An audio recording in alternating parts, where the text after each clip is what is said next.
and welcome to my ode to Bridgerton Season 1, which is my Minecraft takes on some amazing characters from the show and some of my favorite Bridgerton quotes. And I will move in and out of my super fake British accent, which I'm polishing up even as we speak. So this show, I just cannot. I love this show. I love Shonda Rhimes. In case you're wondering, this video is rated G, but hopefully it's still worth Philippa's dowry. Yes. The opening setting of Bridgerton is in Regency London in 1813, so if you think it's boring, it is not. It is not. So, season 1 focuses on the romance of Daphne Bridgerton, Miss Daphne Bridgerton. And she lives in this house with the Bridgerton family, her siblings, and they're named in alphabetical order from Antony to Hyacinth. And there's just so many phenomenal scenes that go on in this house. I have two favorites. One of them I can't share with you because it's in season 2 and you gotta wait. But in season 1, I love when Eloise screams out, you know, she's at the bottom of the stops and she's like, Daphne, you must make haste. I love it because it's so unladylike. And then she snaps and then her face is all ladylike. I love me some Eloise. I do. So anyway, this is it.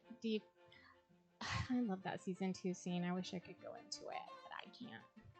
So anyway, that is the Bridgerton home. And now we're moving along to the season's protagonist, which is young Daphne, a debutante being presented in the court of Queen Charlotte, who is actually a real queen. And, you know, this scene sets up everything for everything else. My favorite quote from this scene was when the queen names Daphne as the season's diamond, and she's like, flawless, my dear. It's the best. Daphne clears the room of all competition. There's like zero competition left when she's done with them. It's utterly amazing. So good. There she is. There's our little red-haired Daphne. And here's Queen Charlotte. She's utterly fabulous. Her wigs, her dresses.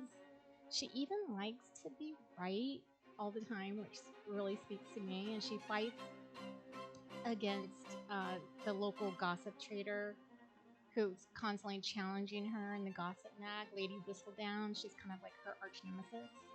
And Lady Whistledown, she just criticizes the queen, and the queen will turn up on her because she don't like that. I love it. I love her wigs. Like, they're so good. She's the best dresser on the whole show. Credit where credit is due.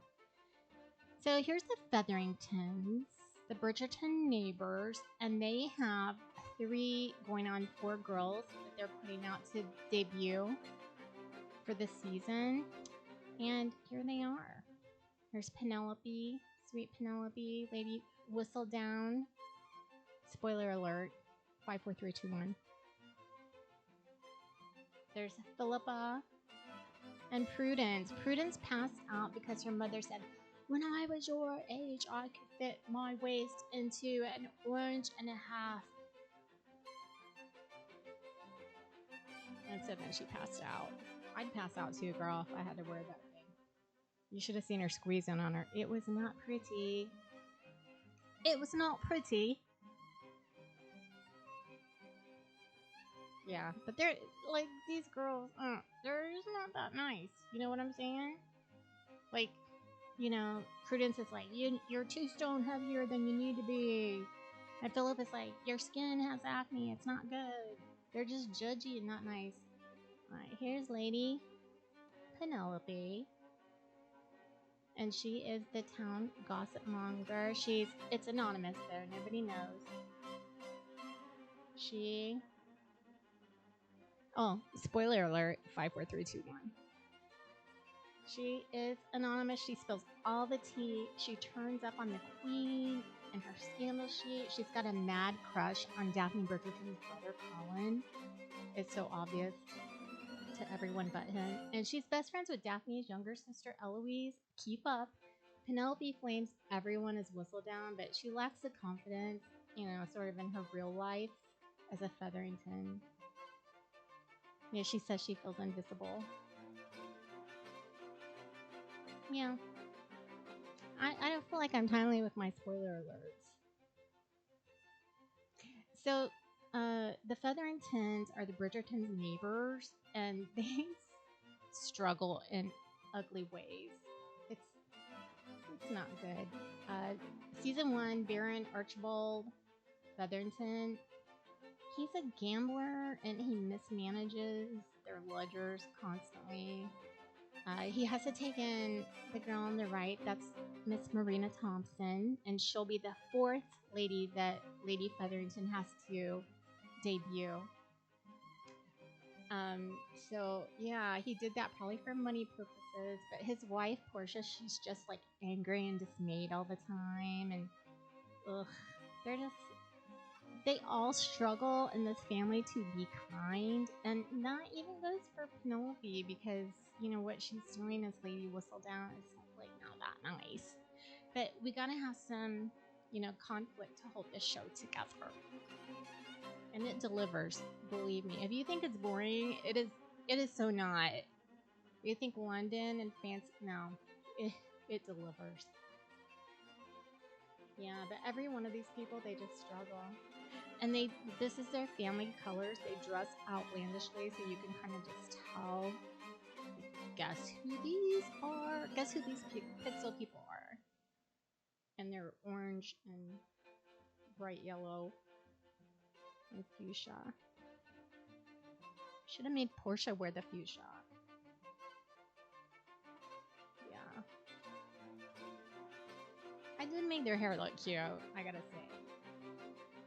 And these pixel characters are very small, so it was kind of hard. Yeah, but there's so many good scenes with the Featheringtons. There's so many good scenes with everybody, but I like the Featheringtons. I like their struggle. I like their humanity. It's good to see people. I don't know. I want to say to see them try, but I really don't feel like they try that much. And you can tell Marina Thompson, she's just so cute. And her mom's like, she's really unfortunate looking, and she's the prettiest one. And even Penelope has the kindness to understand, like, oh, she's beautiful. Yeah, she is beautiful.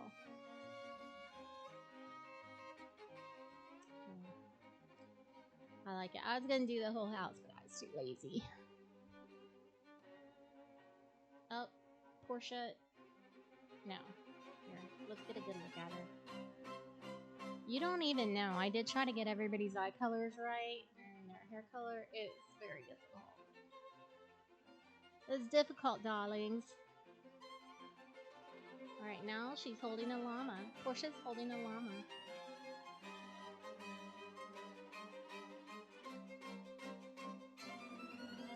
I love the interplay between all of the various cast members and their story arcs. It's just so good. Alright, so I love this scene. It was one of the best. So Daphne is running from the smug suitor, and he's super determined, and she runs blindly into Simon Hastings, who's a duke. And as she's like struggling to escape Lord Berberich, it's the guy that's chasing her, and from conversation, like she turns to the Duke and she's like, "What is your name, sir? What is your name, sir?" And he's like, "Surely you're telling me you don't know my name? Surely they will try anything." And that offends Daphne, because she's, her father was a Viscount, and her brother's now the Viscount, and so she's not like nobody. And so the way he talked to her was just like she was trying to catch her man with a fishing pole, and that ain't right. So, um, although she's insulted, she's like trying to get away from Rock, and so she does realize that he's the Duke of Hastings, by the way, because it's her brother's best friend, and he comes in and interrupts the scene, and like she's insulted, and but she holds her own with him, and she kind of snaps back at him, and you can tell it puts him on even footing. I enjoy that. I don't like the man to be too uppity, or the gal. Like it should be a relationship should be even Stevens. So I love these two. This is Violet. She's the Dowager Viscountess Bridgerton. So this is Daphne's mom, and Simon's sort of adopted mom. It's his mother's best friend because his mother died in childbirth, and they hatch a plan to matchmake Simon and Daphne so that they can be together forever. And I am down for this friendship. Let it last every single book that they do a Netflix series for, because these two girls, BFFs, and I'm here for it. I love it.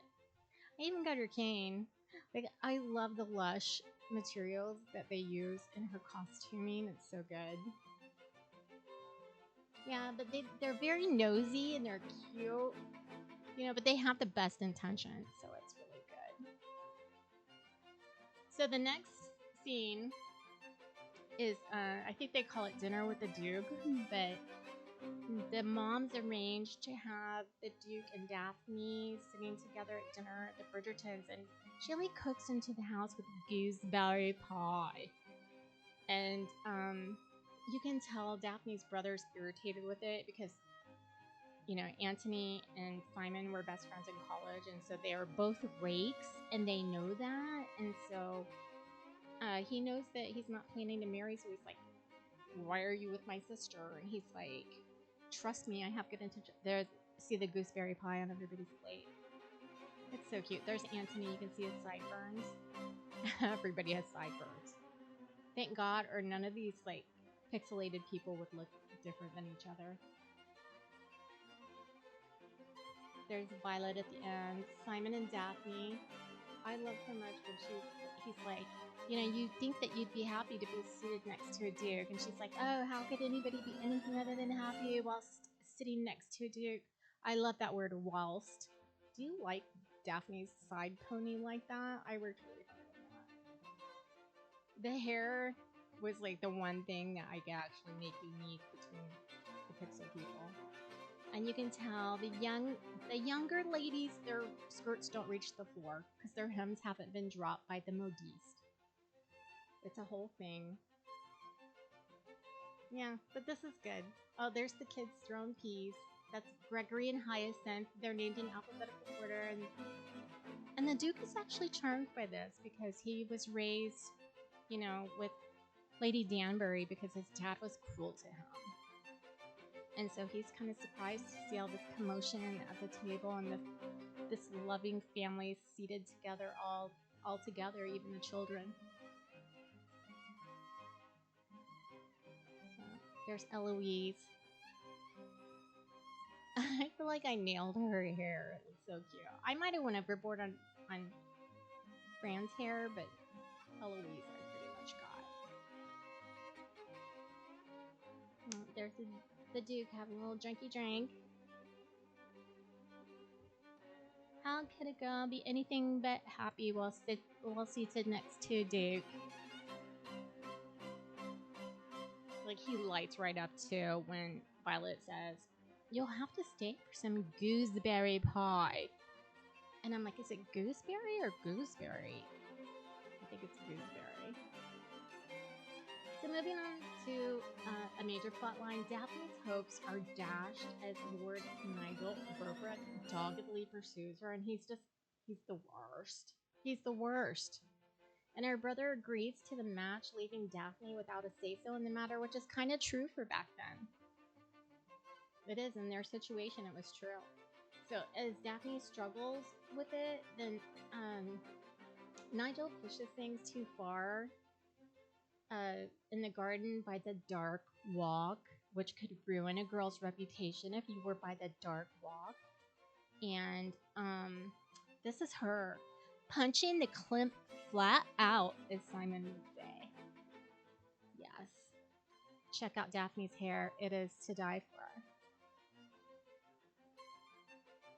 Yeah, it's good. So all of this was witnessed by Simon, who is actually running to her aid. He's again the Duke of Hastings, and this is where they hatch the ruse for the whole season that Simon will feign interest in Daphne so that everyone sees her as desirable. And then Daphne will keep the town's mamas at bay because everyone will believe that Simon is unavailable. And they're like, what could ever go wrong? But I love it. They have this whole conversation right over Berbrooke's passed out body. I feel like I really captured the essence of this scene. I think he says, marry me, Miss Bridgerton. There's the dark walk. I had to make reference to it.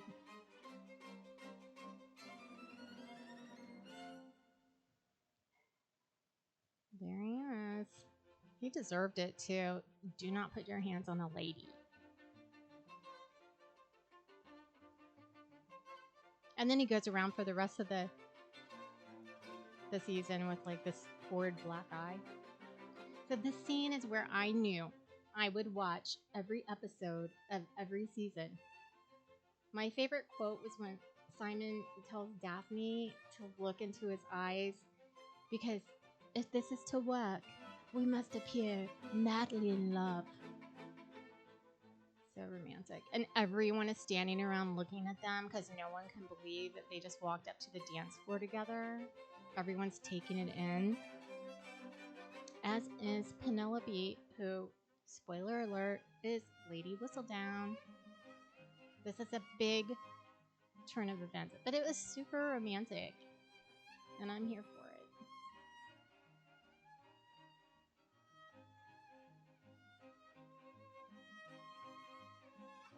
It's so good. You know, and the costuming, it was so beautiful. In this scene, the lighting, the costuming, there's fireworks and music. It was too much for me to really take in without being like making that vow right at the moment to watch the rest of the show. And by show, I mean every episode, every season that they will ever produce. I'm there.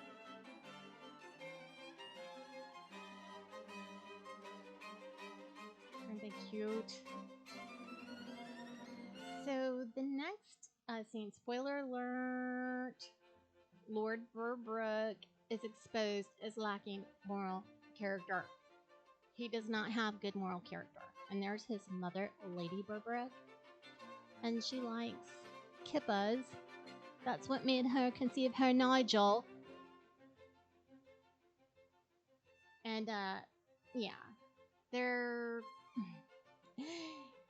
the maid that was sent away before she popped. So that's his maid, and that's kind of what got Daphne out of this whole thing.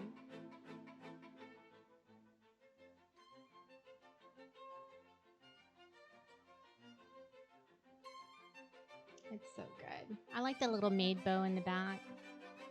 Some of these things are not easy with pixels.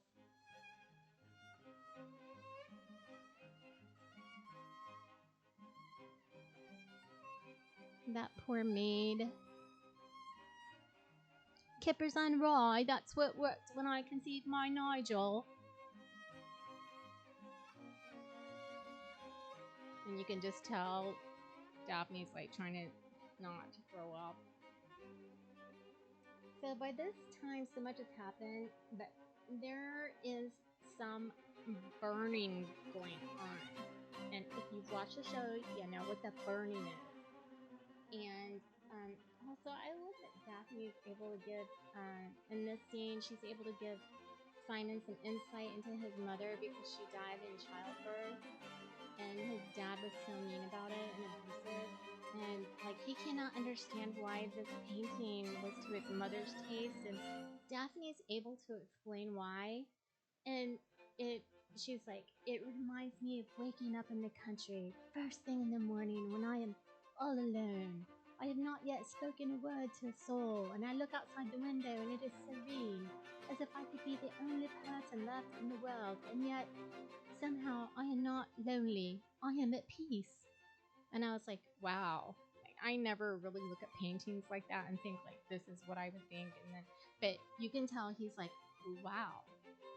She gave me insight into my mom that I never knew. And that actually does kind of look like my best effort of the picture that Simon's mom was fond of. It's pretty good, I'm not gonna lie. I like the scene after this too, where Cressida Cowper faints, like the art of the swoon, I think they call it. I also love her hair right here, the left or the right. It's so good. I love how they made the hairstyle so beautiful. Yes. They could have just got married there and I would have been happy with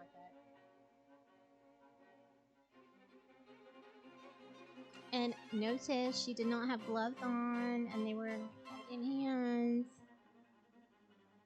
How scandalous. And so moving on, we're moving on to Simon's ice cream. And if you watch the show, then you know why it deserves its own honorable mention. This is Simon's ice cream. I'm not saying anything else.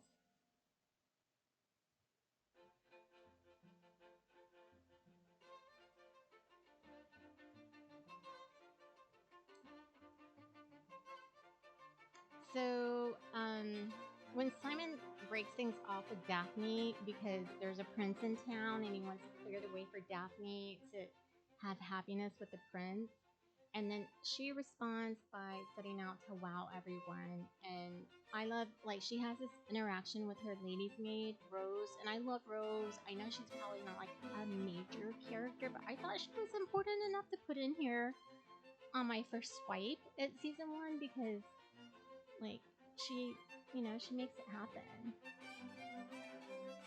But she puts her hair in ringlets just like she likes it. And this is when Daphne arrives at the ball and she stands atop of the stairs and she just wows everyone, including Prince Friedrich, who immediately abandons Cressida Cowper because she's so thirsty. And he makes his way straight up to Daphne and he asks for and he receives that first dance. And she knows when she is coming down the stairs, she knows every eye in the room is on her. And then it's not a quote, but I love when Daphne drops her fan and then the prince rushes to pick it up, like so submissive in front of everybody, like, girl, I'm yours. All you have to do is ask. And Simon is just sitting there watching it, and you can tell he is jealous. Yeah, Daphne clears the room of all competition. And Cressida's just looking up like, what is going on? You're stealing my chance for happiness. But she's not a nice character, so I don't feel that bad for her. But this, by far of all scenes, is the best that Daphne's hair looked. Even though it looked pretty cute most of the time, this was the best. And there's the queen. And the queen wants Prince Friedrich, who's her nephew, to hook up with Daphne and marry her because she's the diamond of the season and there's none better on English shores.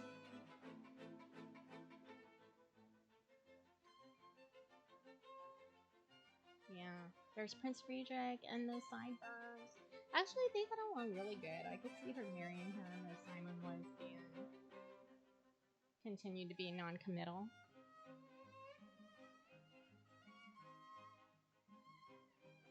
This was definitely a good scene. Even though I was like, what? What's going on? Simon and Daphne are broke up? But I guess she showed him. And then Simon's like, I'm leaving. I'm getting out of here. And he tells Lady Danbury, I'm leaving London. I'm going to go be a rake. Well, he didn't say he's going to be a rake, but that's what he's going to do. That was what he was planning on doing.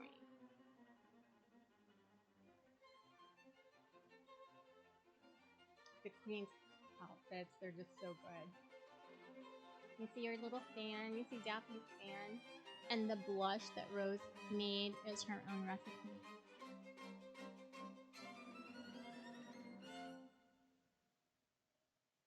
Phenomenal scene. Just really good.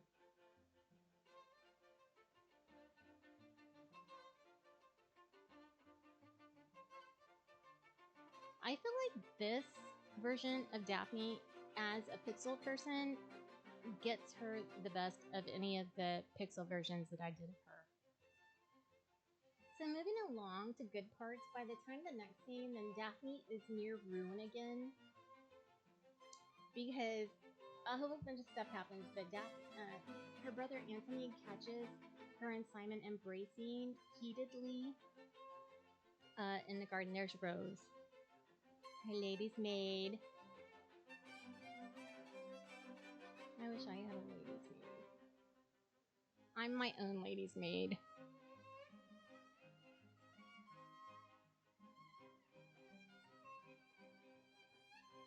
So after Daphne and Simon are found making out in the garden, oh, this is rated G. After they're found in a heated embrace in the garden, then Anthony, her brother, he just loses it because he's like, you're dishonoring the Bridgerton name, and now we have to duel because you don't want to marry her.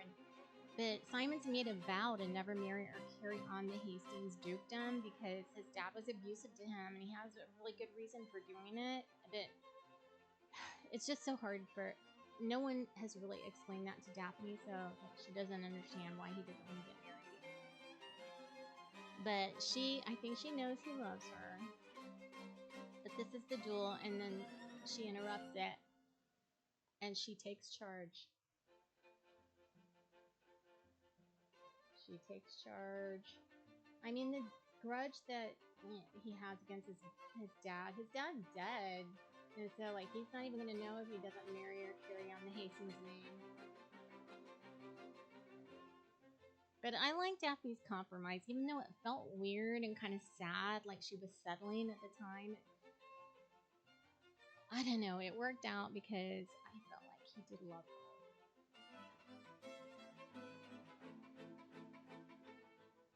So,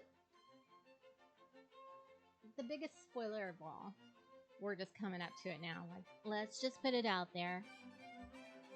Is right here. And this is the Duke and Duchess of Hastings with their baby Augie.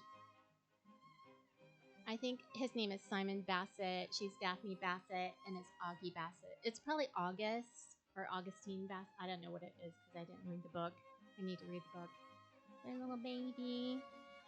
And that's what the whole season is for right here. It's what it's all leading up to. Spoiler alert.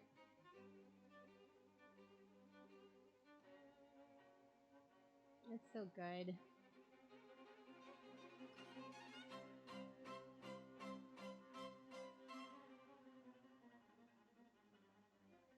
I love her hair. In Pixel World, it's like so easy to work with big hair. Although I wouldn't say Daphne has big hair, but she has curly hair and it makes it fun to work with.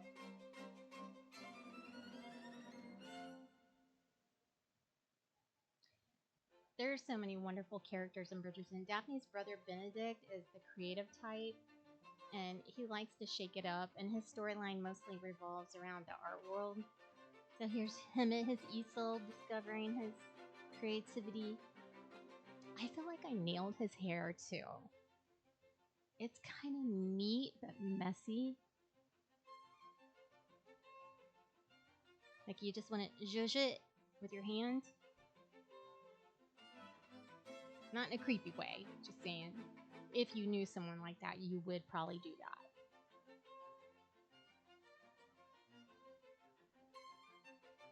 Yeah, I really like Benedict's character.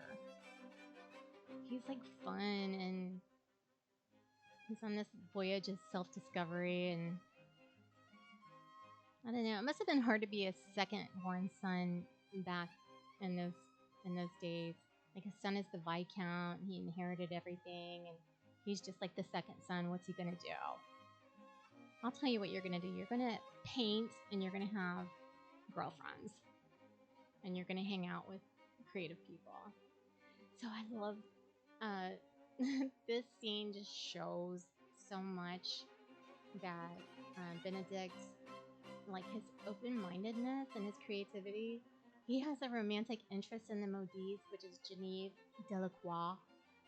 And in my opinion, they make the best couple, like one of the best couples in season 1. But a spoiler alert, it's not gonna last. And I love the scene though because, like, he's with Genevieve at this party, and then like she calls him over, and also by her side is Lucy Granville. Girl, it was very spicy, you know. And Lady Granville is married to Lord Granville. But I'm keeping it PG on here, so that's all you get. Like, this is just 3 people sitting on a sofa. That's all you get.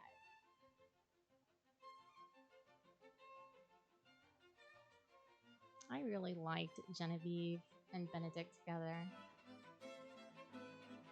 And I love her fake French accent too. It's so good. Spoiler alert, she has a fake French accent. She's not really French. So moving on to another love triangle, we have Daphne. Well, this is actually, I love this part.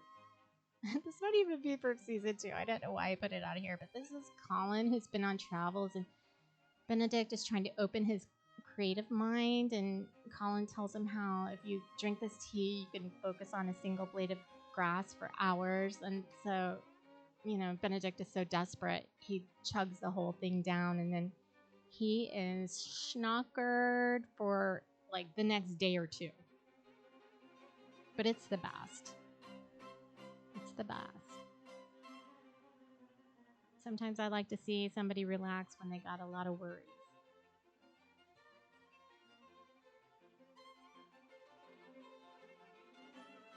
It's very spicy. This whole show is spicy.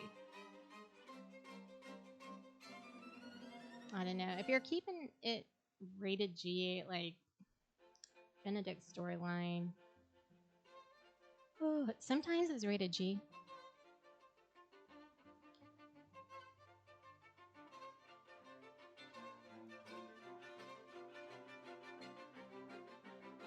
So, for the next love triangle, we have Daphne's older brother Colin pursuing the beautiful Southernton cousin, Miss Marina Thompson, who is with a child, not his child. And nope, she doesn't tell him. Spoiler alert. That's right. And so meanwhile, Penelope is clearly down for Colin in every way. And probably has been her whole entire life. And everybody can see it but him, of course.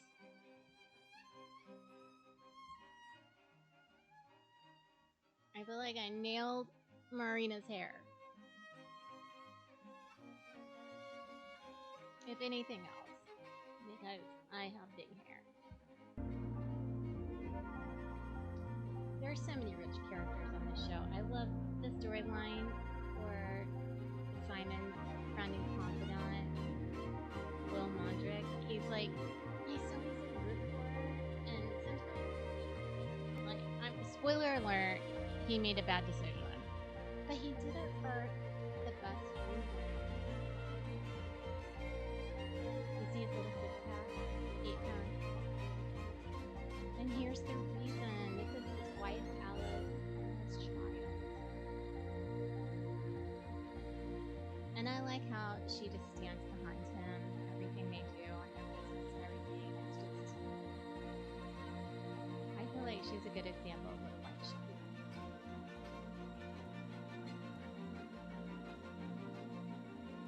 It is an interesting storyline.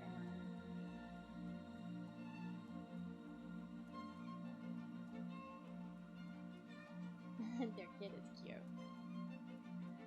Alright, so we're near the end of the Bridgerton video, but we will find Penelope and Daphne's sister after Eloise, they're best friends.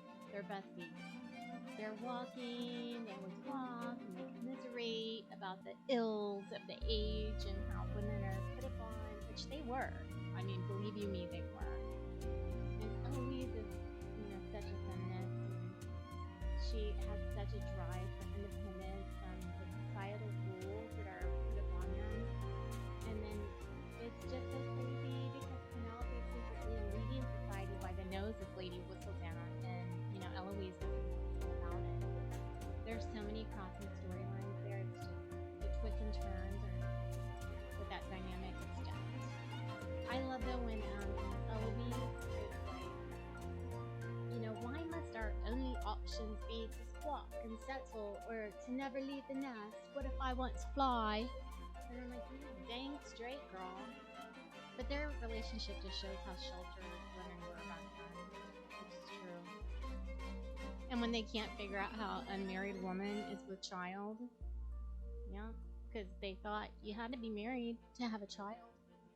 You had to. I love this scene. It's where Benedict and Eloise, Daphne's siblings, they're always on the truth thing, and they're always commiserating about wanting more out of life and what their stuff and societal roles demand. And I don't know, I feel it. I getcha. I'm picking up what you're putting down.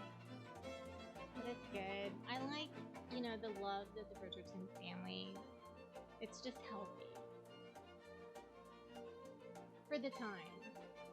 Not like you could do that now. But I love that she's expecting Benjamin to judge her because, like, all men, are sort of that way in the time, the place. But he's like, no, I totally understand. I want something more out of life, too. So I like how they're weird allies. So focusing for a minute on Eloise, I just love her independence. She's not willing to settle or conform. She's always reading and speaking out about one issue, or another. And this was my little ode to Eloise. She's always going. I love her little spicy attitude. She's sitting there reading books. My favorite quote was, "Do you know that it is not even a requirement to be married to have a baby?" And her mom's like, "Oh, stop that conversation." She's like, okay. Did you know it's not even a requirement?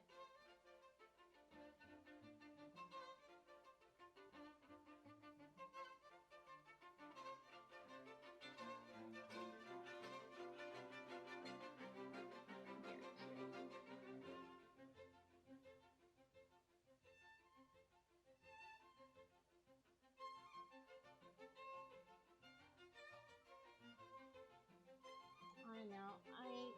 Even if this one is out of order,